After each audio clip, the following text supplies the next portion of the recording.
Good evening. Today we have another of those tube stations that I'm covering for no reason other than I just quite like it. Caledonian Road. Caledonian Road is on the Piccadilly line. It's the next station north from King's Cross St Pancras, although that title used to be held by the now closed York Road. It opened in 1906 and is the first step-free station on the Underground network. Caledonian Road, the street, takes its name from the Royal Caledonian Asylum. This had originally been on Hatton Garden in central London and was relocated here in 1828, prior to which the street had been named Chalk Road. The asylum was set up for the orphaned children of Scottish soldiers who had died fighting in the Napoleonic Wars.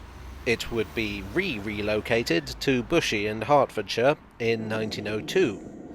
The station was opened on the 15th of December 1906 by the Great Northern Piccadilly and Brompton Railway.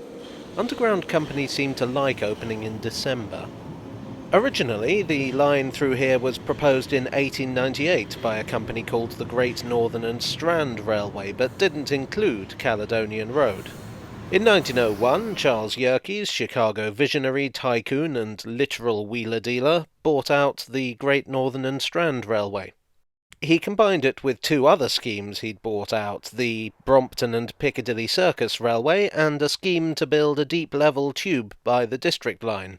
And he had them reworked into the Great Northern Piccadilly and Brompton Railway, commonly called the Piccadilly Tube, or to us modern folk, the Piccadilly Line.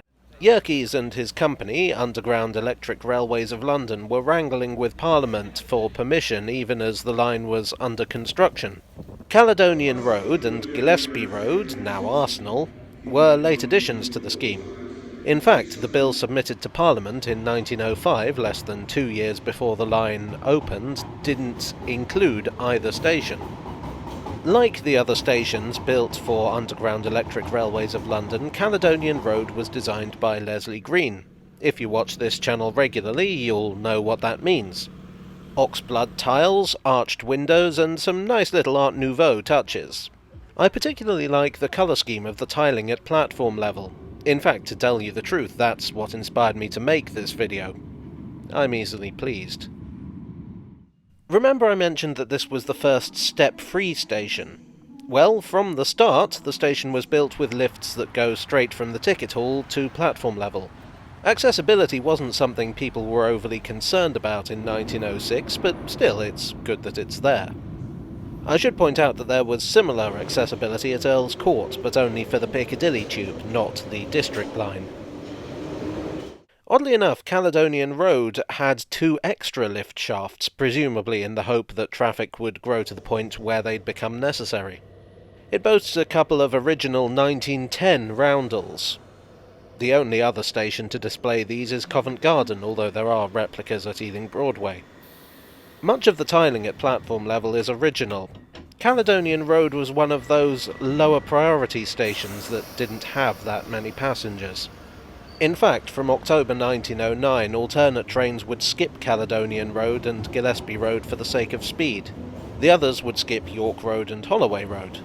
In the 1930s, plans were in the works to extend the Piccadilly line to Cockfosters, and Caledonian Road was one of 7 stations proposed to close. The idea being to speed up services for the stations that remained. The others being Gloucester Road, Brompton Road, Down Street, Covent Garden, York Road and Gillespie Road. In the end, only Brompton Road, Down Street and York Road got the axe. So it's not really surprising that so many original features survive. That's not to say that the station survived completely unscathed. The frieze along the top, when it was first installed, covered part of the lovely exit signs, and the gold lettering outside, the Caledonian Road sign, used to be one bay to the left. In 1987, the ticket hall was finally modernised, which was kind of a shame. Originally, the ticket hall would have looked more like this. This is Holloway Road. But one addition that the 80s brought was this silhouette. This represents the Caledonian Park Clock Tower. Caledonian Park was originally opened as the Metropolitan Cattle Market in 1855 to handle live cattle.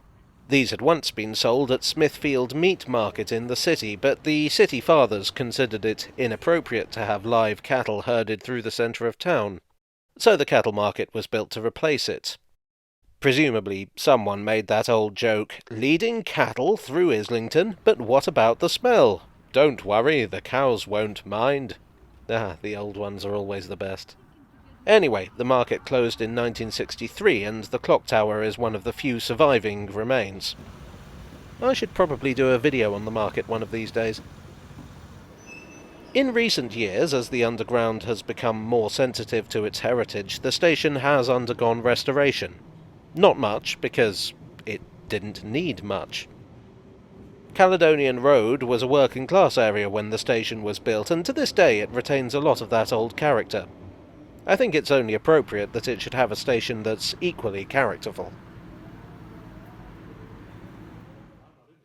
Hello, I do hope you enjoyed today's mauve tale from the tube. If you did, please do leave a like and consider subscribing for more content on the underground and other related topics.